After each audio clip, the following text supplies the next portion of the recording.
Mais uma vez, bom dia a todos. Agradecendo a gentileza do presidente Nelson Manriche pela lembrança do meu nome. Talvez a apresentação como acadêmico possa ser um exercício de futurologia, mas, de qualquer forma, fico muito honrado com a denominação de acadêmico. Uma coisa deve honrar muito a todos que compõem a academia. Cumprimentar a todos os presentes, meu presidente, ministro Carlos Alberto, meu amigo, e várias outras pessoas que vejo, doutor Marcel, enfim, juízes que vejo, desembargadores, doutor Jordânia, Sérgio Brito Martins, cumprimentar a todos. Doutor Nelson, eu estava sentado ali com um amigo processualista de Mato Grosso do Sul, e ele, quando Vossa Senhoria usava a palavra, ele dizia assim: esse cara é sensacional. É o doutor Zé Carlos Manhabusco. E eu disse assim, e eu sou fã dele. O convite da academia me é muito caro, mas hoje, sair de Brasília, todos devem imaginar a dificuldade que nós temos. E a minha vinda aqui se deve muito à importância que eu dou aos ministros se apresentarem, né, enfim, exporem as suas ideias, mas muito mais ao carinho e à consideração que eu tenho pelo advogado, pelo doutrinador, pelo amigo. Eu estava aqui um pouco, como sempre, perdido, porque me preparei para falar um pouquinho sobre teletrabalho. E talvez o faça, efetivamente, num tempo razoavelmente curto, o trabalho que eu me preparei, mas me sinto provocado, sempre quando se fala em atualização de CLT, terceirização, enfim, negociação coletiva, quiçá pudesse estar no lugar do Manos, no próximo painel, para mostrar um pouquinho, até para diverti-los com a minha indignação quando trato desses assuntos. A CLT realmente, presidente e amigo, ela está atualizada, ela é uma ferramenta atual, já, evidentemente, considerando... Doutora Alice, tudo bem, presidente? Ministro Cláudio Brandão. Ela está atualizada, já com quase 1000 reformas já sofridas em inúmeros dispositivos, uma lei que tem 1000 artigos também, e outros 500 ou 600 projetos de lei também tramitando no Congresso Nacional. Isso é o que o presidente comentou. Os fatos são tão fortes que provocam, efetivamente, que a lei se atualize, e ela vai se atualizando. Mas, sobre os outros assuntos, eu vou me permitir não fazer nenhuma consideração. Concordo que a negociação coletiva seja a melhor solução. Melhor solução. Mas, sobre o teletrabalho, eu, quando me deparei e recebi a convocação para explorar um pouco o teletrabalho, é a dificuldade que nós temos no Tribunal Superior do Trabalho, dado o enormíssimo volume de trabalho, ao qual também o presidente Carlos Alberto fez referência. Ano passado, eu julguei 8.000 processos. Uma coisa... vocês todos vão de pensar, né? Esse cara não leu esses 8.000 processos para julgar. É um esforço diuturno para que nós consigamos ler a maioria dos processos, ou fazer a maioria dos processos. E, com todo esse nosso esforço, ainda passa algumas bobagens, que vocês conseguem corrigir via embargo de declaração, via os agravinhos, né? Quando eu digo que o profissional do direito é abençoado, lembrando o ministro Milton, porque um médico, se erra, mata o paciente, se o engenheiro erra, o cálculo de uma construção cai, um transtorno, e o juiz, quando erra, ainda tem o bendito dos embargos de declaração para ele voltar atrás e reconhecer o erro. Então, nós, de alguma forma, somos abençoados. E esse volume de trabalho nos leva a estar sempre retrocedendo. E até a nossa jurisprudência, o presidente é que fez referência, né? Nós, às vezes, uniformizamos a nossa jurisprudência e temos que voltar atrás. A única coisa, presidente, eu já externei nas nossas sessões, é que nós deveríamos, talvez, uma questão de prudência, em alguns casos, modular os efeitos. Porque o que aconteceu com a súmula 364? Durante anos, o Tribunal Superior do Trabalho autorizou a negociação no adicional de periculosidade. Não estou fazendo juízo de valor, se certo ou se errado. Não foi eu que participei da elaboração da súmula, eu posso concordar ou não concordar com ela, mas aplicava por obediência. De repente, nós cancelamos a súmula, e aí cria-se um passivo enorme para as empresas, e, enfim, eu fico assim, um pouco preocupado com essas marchas rés que a gente acaba tendo que dar na nossa jurisprudência. Mas do teletrabalho, vou falar rapidinho, porque eu acho que o interesse é ouvir os nossos palestrantes, que está brilhando essa manhã e essa mesa. Um deles conheço muito bem, o outro estou conhecendo agora, nosso treinador italiano. Mas o teletrabalho, gente, vem crescendo enormemente, até para justificar todo o avanço tecnológico, as ferramentas que nos são colocadas hoje à disposição, e o próprio Congresso Nacional cuidou de fazer a alteração devida no artigo 6º da CLT, mais uma alteração para se acomodar à nossa atualidade. Mas ele veio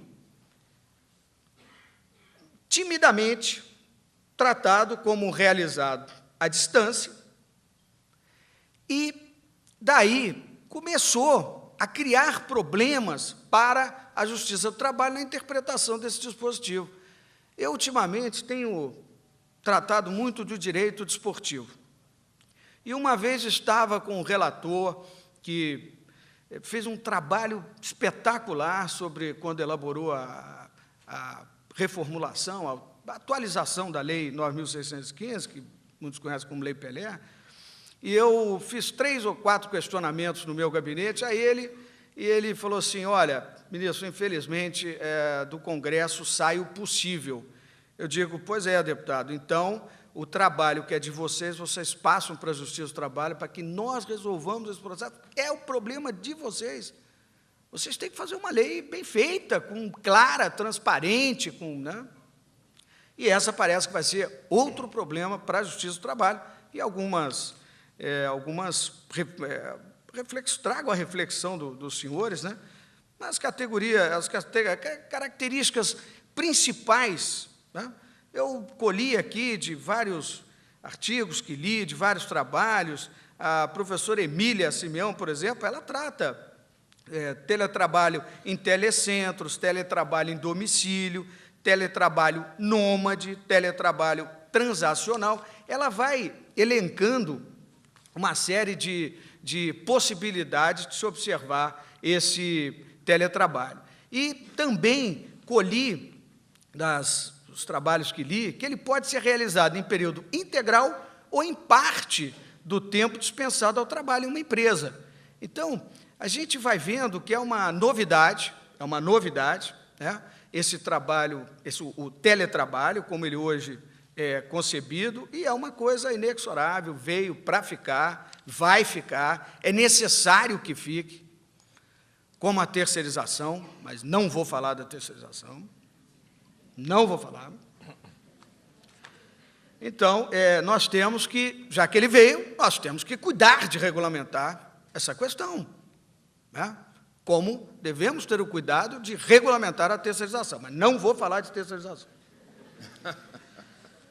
Enfim, o teletrabalho no mundo, no Brasil, ele não se identificou bem quando é que ele veio ou nasceu, presume-se que seja lá pela década de 80 para frente e tal, quando nos Estados Unidos, há muitos anos, já se observava lá em 1800 e alguma coisa, alguém lá numa rodovia criou um certo controle telegráfico para controlar o trabalho, para fiscalizar o trabalho, acompanhar o trabalho, mas a nossa experiência aqui é bastante recente e também pude observar que alguns países, como o Chile e a Colômbia, têm leis específicas, e outros estão também em elaboração, como o Uruguai, como a Argentina, Peru e vários outros. Vi também no Código de Trabalho de Portugal, embora não tenha uma lei específica, ele cuida em alguns artigos dessa questão do teletrabalho, e que eu acho que nós devemos nos valer dessas normas já existentes para imaginar o que pode ser aproveitado, considerando a nossa realidade sempre, né? E com a vinda dessa nova regra para o artigo 6º, foi feito um projeto de lei para regulamentar. E esse projeto de lei é um projeto absolutamente simples, não regulamenta nada. E é o que eu estou dizendo para os senhores, vai ter que a Justiça do Trabalho se debruçar para ela normatizar como fizeram com a terceirização na súmula 331, que não é a nossa missão não é essa. Nossa missão não é essa do Congresso Nacional. Então, na leitura que os senhores podem fazer desse projeto de lei, que data já de 2008, tem várias coisas. Entende-se como teletrabalho todas as formas de trabalho desenvolvidas sob controle de um empregador, ou para um cliente, por um empregado ou trabalhador autônomo de forma regular e por uma cota superior a 40% do tempo de trabalho em um ou mais lugares diversos do local de trabalho regular, sendo utilizados para a realização das atividades laborativas, tecnologias informáticas e telecomunicações. Então, essa é a distinção daquele trabalho a domicílio, do trabalhador regular, porque ele tem que se valer desses avanços tecnológicos. Aí, no artigo 2º, ele diz assim, o teletrabalho poderá ser realizado em centros de teletrabalho, assim conceituados, e conceitua. Aí, chega lá na frente, a gente começa a preocupar, porque será que o teletrabalho só poderá ser exercido em telecentros, e concebidos de acordo com o que a lei aqui disciplina? E aí, mais adiante, em razão do caráter de controle de jornada aberta e, via de regra, de forma virtual, aos empregados teletrabalhadores não será contemplado o direito às horas extraordinárias, devendo a remuneração ajustar-se às horas normais de trabalho. É outra coisa que a Justiça do Trabalho vai ter que ajustar. Nós, colhida a jurisprudência, e que é muito ainda incipiente no Tribunal Superior do Trabalho, que o teletrabalhador estaria inserido no item 1º do artigo 62, mas, por óbvio, ele não estaria afastado da possibilidade de, em havendo um controle, e hoje a gente sabe que é possível, né, de ele, eventualmente, ser brindado aí com horas extraordinárias no desenvolvimento das suas atividades. Então, o reconhecimento da relação de emprego, evidentemente, segue os mesmos requisitos da verificação da vinculação de emprego no trabalhador comum e com algumas características. A pessoalidade, por exemplo, né? O trabalho a domicílio, inclusive a jurisprudência já mitigou um pouquinho, ajusta, né, até a possibilidade desse trabalhador de domicílio ser ajudado por outras pessoas, né, um pouco diferente do teletrabalho, porque necessariamente ele não será desenvolvido no ambiente familiar, né. Então, nós vamos ter que nos debruçar sobre esse aspecto para ver, né, aonde a personalidade, aonde o requisito da pessoalidade vai admitir o reconhecimento ou não do reconhecimento do vínculo empregatício. A não eventualidade, evidentemente, tem que estar presente, a onerosidade também, a subordinação jurídica, dentre os vários conceitos, optei também por essa subordinação jurídica, aquela em que há os moldes do trabalhador comum, sem nenhuma novidade. O teletrabalho, a dificuldade é que, não havendo esse contato direto entre empregado e empregador, essa subordinação ela vai ter que ser objeto de análise, caso a caso, e, enfim, é mais um problema passado para a Justiça do Trabalho. Também me preocupei nesse estudo com os direitos do teletrabalhador, máximo no que diz respeito à intimidade e à privacidade, porque neste contato telemático, informático, mais máticos aí que seja, ele, ao mesmo tempo que pode ser uma forma prudente e uma forma eficaz de controle deste trabalho, porque o empregador tem que acompanhar esse trabalho, tem que controlar esse trabalho, tem que saber como é que ele está sendo desenvolvido, ele pode dar ensejo a uma invasão da privacidade, da intimidade desse teletrabalhador. Então, para os doutrinadores, como o doutor Robortella, vão ter que estudar essa questão, né, para nós, juízes, podermos também nos posicionar. Acho bastante difícil também incluir nesse estudo o problema da saúde e da segurança, também coisa que absolutamente não pode, só porque o trabalhador exerce essa função fora dos quadros da empresa, ele não pode estar fora desta segurança no desenvolvimento das suas atividades. Fiz outra série de questões aqui, envolvendo, inclusive, acidentes do trabalho também, que pode ser examinado. Vi a jurisprudência cuida, nos poucos casos que chegaram ao Tribunal Superior do Trabalho, temos que examinar dentro da ilicitude do ato, nexo de causalidade. É como se estivéssemos tratando de um trabalhador comum com as características do teletrabalhador. Então, saber se o acidente ocorreu aonde, se foi no local de trabalho, foi fora, se o ambiente concorreu, se o ambiente era adequado, porque se o empregador fornece todos esses meios, ele, claro que já parte do princípio de ele ter que fiscalizar se está sendo bem utilizado. Agora, se é o empregado que concorre para o uso dessa tecnologia para prestar o seu trabalho à distância, ele também concorrerá, às vezes, e muitas vezes, para... fiz também algumas anotações, gente, de problema de inclusão, né, social, muito legal. Eu vi uma professora Mara Vidigal, colho dela, um estudo muito interessante sobre a inclusão de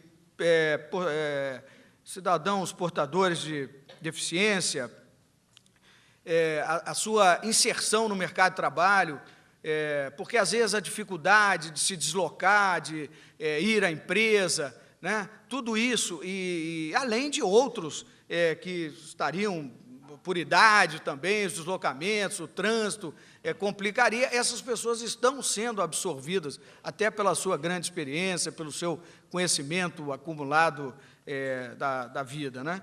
E também fiz algumas anotações aqui da jurisprudência, casos curiosos, controle da jornada, problema de competência territorial. Tem um acordo muito interessante do Tribunal Regional do Trabalho da 24ª Região, que aqui bem representado pelo meu amigo de toda a vida, André Oliveira, possibilidade de estarem sobre aviso, enfim, eu colhi aqui vários acórdãos, quisera ter tempo de debater com os senhores, mas eu já estou acabando, porque já fui notificado para tanto. E digo ao final, né, para a gente poder se encaixar nesse tema palpitante, e que nós vamos ter que cuidar dele, necessariamente, os dizeres da Maria Cristina Cerezer Pezela, desculpa se não a pronúncia, e Michele Dias Bublitz. A sociedade moderna está caracterizada por um processo de evolução tecnológica que transformou os meios de comunicação pela velocidade no acesso às informações. Grifo, a sociedade da informação distingue nosso tempo com a marca da inovação e da instantaneidade, mas esbarra, à medida que cresce, num imenso desafio. Precisa universalizar-se, democratizar-se, sob pena de reproduzir e perpetuar os velhos limites de um mundo historicamente desigual.